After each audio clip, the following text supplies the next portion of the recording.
Walmart just reached a deal with Paramount Plus where they're going to offer one tier of the Paramount Plus subscription service as part of their Walmart Plus subscription service. So very interesting how this is rolling out. That's what we're going to cover in this video. So as you guys smash that like button, let me run that intro. What's up, guys, and welcome back to the channel. Let's dive right into this one because commerce is completely changing, and it's very interesting to see how this is all rolling out. So you can see here that Walmart, reported by the Wall Street Journal, Walmart reached a video streaming deal to offer Paramount Plus to members. And so Walmart has made the ad-supported tier of Paramount Plus available as a perk for membership for its program subscribers. Now, some of you guys might not know what Walmart is offering. So Walmart actually has a membership program where they offer sort of like delivery and that sort of stuff to compete with Amazon Prime, and more on that in a second. But essentially what's happening here is Walmart has been exploring sort of like a subscription video streaming deal to draw more people to Walmart Plus as they sort of seek to challenge Amazon. And so they agreed to a 12-month exclusivity agreement with the 2-year deal that would give Walmart Plus members access to Paramount's ad-supported streaming service. And so I conclude that this is sort of like the enemy of my enemy is my friend. So Walmart is competing against Amazon with the sale of goods. And of course, Paramount is competing with Amazon when it comes to Amazon's Prime service. So, I mean, they're both teaming up to compete against Amazon in this situation. And so one, that speaks to how strong Amazon is as a company, but two, it's speaking to how commerce is now changing in this environment and companies are getting more and more competitive as time goes on. And notice that Walmart, this is a little bit more on their Walmart Plus. Walmart introduced Walmart Plus in 2020, and they're hoping to use the service to add new streams of revenue beyond just selling goods. And of course, they're trying to rival Amazon with its Prime membership service. And so, you know, members get free deliveries on online orders. They get discounts on gasoline. They get 6 months of Spotify. And now they're getting access to the Paramount Plus service. And I believe that Paramount Plus is expected to generate some additional subscription revenue and ad-supported revenue from the deal, and have the opportunity to upsell customers from the ad-supported tier to the full ad-free tier. So that's where I see where they can get some additional subscription revenue from this deal. Like, you expose people to Paramount Plus and they could tier up and subscribe. And of course, this article goes to say that this helps Paramount Plus compete against Netflix and Prime services, which also, at least Netflix has now started to sort of offer a ad-supported tier with their partnership to Microsoft. So very exciting how this industry is rolling out. But as you can see, despite all the wins that Paramount is having, even with like Top Gun being released this year, etc.,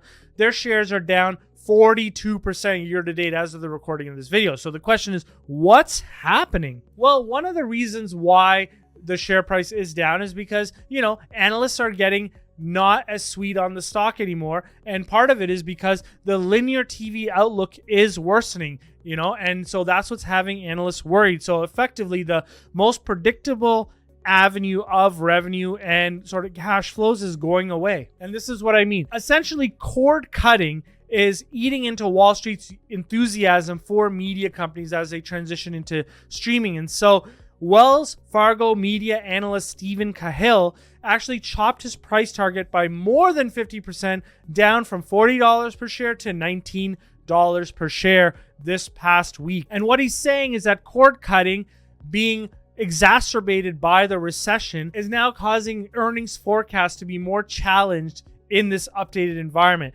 And he's forecasting that cord cutting will soon approach 12% on an annualized basis, with pay TV at 50 million subscribers by 2027, 2028, and 40 million a decade from now. So this would lead to a huge drop in linear earnings to $8 billion. And so effectively what he's saying is that streaming margins are still being proven, and it's overly optimistic that they could approximate linear anytime soon. Now, personally, I still forecast out streaming in a linear fashion, but I'll show you that in a second. I sort of address it by keeping the rate of growth low, but he does make a very good point here. Now, he's going on to saying that the decline in the linear profits might force media companies to make important strategic decisions. And he sort of like discusses some of them. So like he's saying that Warner Brothers Discovery might not renew its NBA rights in their current form. He's also saying that Disney might choose to take ESPN full a la carte sooner than later. And of course, this might force consolidation in the media environment, which is something that a lot of you guys in the comments do comment every time I cover any one of these streamers. Now, he goes on to state that Walt Disney is probably the best positioned. Of course, that makes sense because they have their parks as well. Fox has optionality.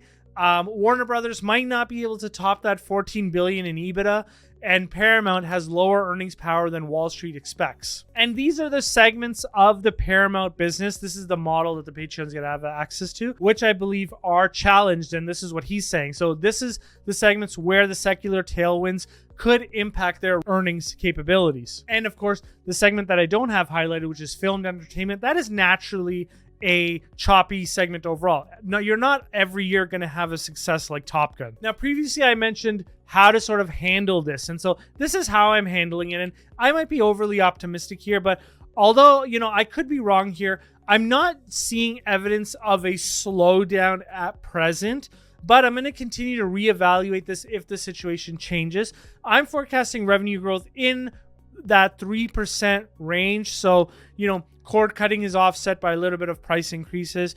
And you might not see that perpetually going forward, of course. And so even 3% revenue growth annually might be too high. But once again, I'm just not seeing the revenue decline yet, but that doesn't mean that it's not happening or going to happen. So be very careful with that as you forecast out results. Now, I am forecasting higher gross profit margins back up to that 37% range. That is something, once again, that's on the optimistic perspective. And so be very careful with my model here, guys. Now, notice, this is what I'm saying is in Q2, although the TV media segment is experiencing weakness, it's experiencing weakness in fiscal year 2022 from advertising weakness, not necessarily anything else. So just take that into account when you sort of think about these segments. And this is how they discussed the decline in TV media segment in their Q2 conference call.